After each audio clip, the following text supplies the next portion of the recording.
CAPF AC 2019 case disposed after long time, in the sense कि almost 1.5 year से आपका case का date पर डेट मिल रहा था, लेकिन फाइनली वो केस डिस्पोज हो गया है।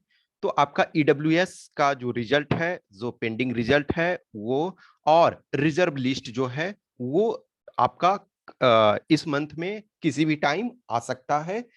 जो जजमेंट है तो वो जजमेंट आपका अपलोड होने में, चूंकि उसका प्रॉपर टाइपिंग और ये सारी चीजों को करने में टाइम लगता है, तो 1 या 2 दिन में अपलोड हो जाएगा।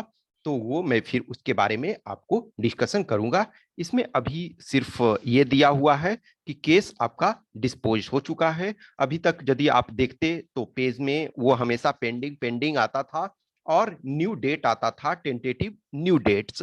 लेकिन इस बार यदि आप देखोगे, कल की हियरिंग थी, यानी 18th की हियरिंग थी। तो ये देखो, जो आपके जो सुप्रीम कोर्ट के वेबसाइट से ये है कि जो डायरी नंबर आपका केस का है वो 2664/5/2000, filed on 4th of December 2020।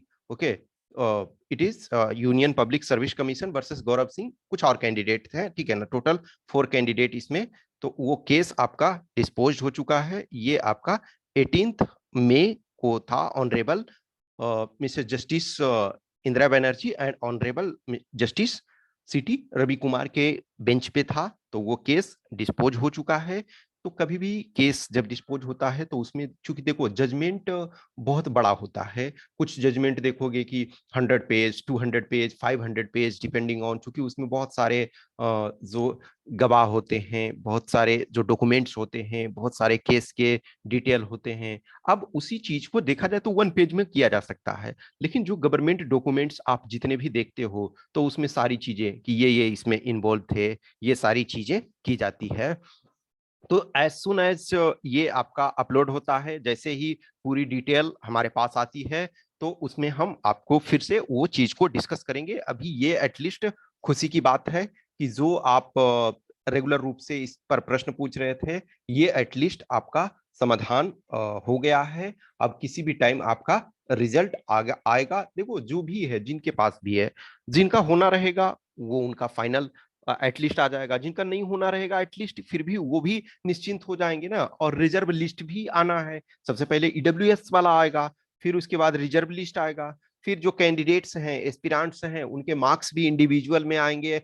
जो सेलेक्टेड कैंडिडेट थे तो उनके मार्क्स अभी टोटल सिर्फ दिए गए, यानी कि जो ट्रेनिंग कर रहे हैं, और जो नॉन सेलेक्टेड कैंडिडेट है एटलीस्ट वो भी अपने मार्क्स को जान सके।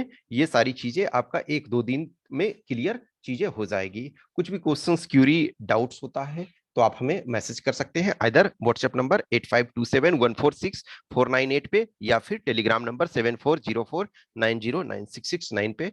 तो ये एक पॉजिटिव मूव है। After long time so many questions were asked by students कि सर कब आएगा कब आएगा। तो देखो, जब भी कुछ चीजें होती है ना केस में, कुछ चीजें प्रायोरिटी पे होती है और कुछ में पॉलिटिकल कंपल्सन होता है कि so many pressure, so many people are involve in that.